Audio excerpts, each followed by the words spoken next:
اور بعض لوگ سمجھتے ہیں کہ اسلام نے عورتوں کو کوئی حقوق نہیں دیے، بلکہ دیکھا جائے تو ذرا گہری نظر سے دیکھا جائے تو مرد سے بھی زیادہ عورت کو دیا گیا ہے، اس کا زیادہ خیال کیا گیا ہے کہ آپ صلی اللہ علیہ وسلم کی تعلیمات کتنی پیاری ہے۔ بعض سمجھتے ہیں کہ بھئی بیٹے کو 2 حصے جائیداد سے ملے، والد کی جائیداد سے، اور بیٹی کو 1 حصہ۔ حالانکہ تھوڑا سا آدمی گہری نظر سے دیکھے تو بیٹی کو زیادہ دیا گیا ہے، عورت کو جو ہے بہت کچھ دیا گیا ہے۔ پہلی بات تو یہ ہے کہ بیٹی نے اپنے بھائی کے جو ہے سامنے اس کے مقابلے میں 1 حق لیا، یعنی 2 جو ہے بھائی نے حصے لے لیے، 1 حصہ بہن نے لے لیا، 2 حصے بیٹے کو ملے، 1 حصہ بیٹی کو ملا۔ لیکن پھر بھی بھائی کو یہ تلقین کی گئی ہے، والد کو یہ ترغیب دی گئی ہے کہ اس کا نکاح کر کے تو اس کا پھر خیال رکھے گا تو تجھے جو ہے میرے پڑوس میں جنت ملے گی۔ یہ حضور صلی اللہ علیہ وسلم نے فرمایا، یعنی حق بھی دیا، پھر فرمایا نکاح بھی کی تو کرے گا، اس کے بعد پھر خیال رکھے گا۔ پھر جب عورت کو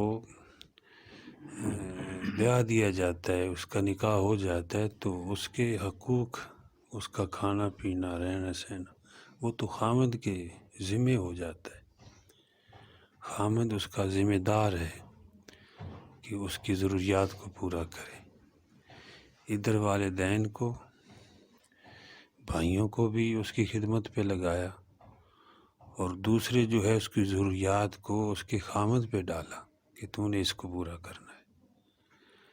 پھر اگر اس کی اولاد ہے تو بیٹوں کو فرمایا کہ اس کے قدموں میں جنت ہے۔ مطلب کیا کہ خدمت کرو گے جنت ملے گی۔ بیٹوں کو بھی اس کی خدمت پہ لگا دی۔ تو دیکھا جائے پورا گھرانہ عورت کی خدمت میں لگ گیا۔ اب اگر اس کے بھانجے ہیں تو خالہ کو بھی ایک ماں کی حیثیت دی گئی ہے کہ بھانجوں کو یہ کہا کہ اگر والدہ فوت ہو گئی ہے تو خالہ کا خیال رکھو۔ تو پورے معاشرے کو ایک تو اس نے اپنا حق لے لیا ایک حصہ، لیکن باقی جو ہے وہ اس کا جو بھائی ہے اس نے تو بہت سارے حقوق ادا کرنے ہیں، اس کے حصے میں 2 حق ہیں، لیکن اس کے باوجود پھر جو ہے تو اس کو تلقین کی گئی ہے کہ اس کی خدمت کرو۔ تو دیکھا جائے تو پورا ماحول، اسلامی ماحول جو ہے وہ عورت کی خدمت پہ لگا ہوا ہے۔ کوئی بیٹے کی صورت میں خدمت کر رہا ہے، کوئی خامد کی صورت میں اس کی خدمت کر رہا ہے، کوئی باپ کی صورت میں اس کا خیال کر رہا ہے، کوئی ماموں کی صورت میں اس کا خیال کر رہا ہے۔ اور ہمارے معاشرے میں تو یہ ہے کہ ماموں بھی اگر جاتا ہے بھانجی کے ہاں تو وہ بھی سمجھتا ہے وہ بیٹی ہے، اس کے ساتھ اچھا معاملہ کر کے آتا ہے۔ تو اسلام نے عورت کو بہت مقام دیا ہے، اور کہیں دنیا میں ایسا نہیں ملتا، ایسی شان کہ عورت کی جو ہے وہ کسی نے پیش کی ہو دنیا کے اندر جو مذاہب ہیں یا کوئی معاشرہ یا حکومت، بلکہ اسلام نے اس کو بہت بڑی عزت بخشی ہے۔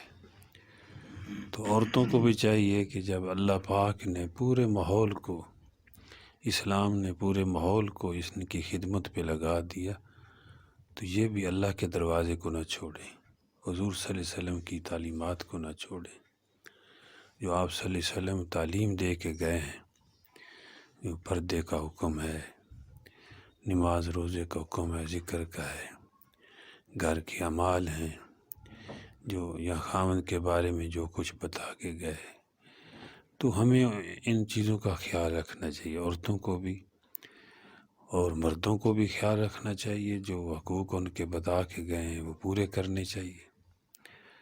تو انشاءاللہ اگر ایسا ہوگا تو دوسرے حضرات دیکھ کر وہ خود للچائیں گے کہ ہم بھی جو ہے اس مسلم معاشرے میں چلے جائیں۔ آج بھی جو عزت عورت کی مسلم معاشرے میں ہے اور کہیں نہیں ہے۔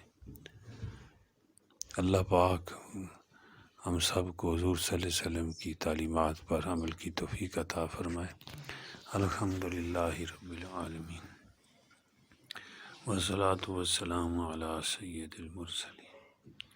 اللہم انت السلام و منک السلام تبارکت یا ذا الجلال والاکرام۔ ربنا اتمم لنا نورنا واغفر لنا انک علی کل شیء قدیر۔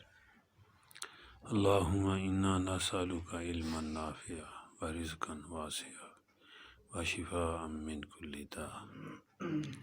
اللہم انا نسألک رضاک والجنہ ونعوذ بک من سخطک والنار۔ حسبنا اللہ ونعم الوکیل۔ یا حی یا قیوم برحمتک استغیث یا ذا الجلال والاکرام۔ ربنا تقبل منا انک انت السمیع العلیم۔ صلی اللہ تعالی علی خیر خلقہ محمد وعلی آلہ وصحبہ وعلی بیتہ اجمعین برحمتک یا ارحم الراحمین، آمین۔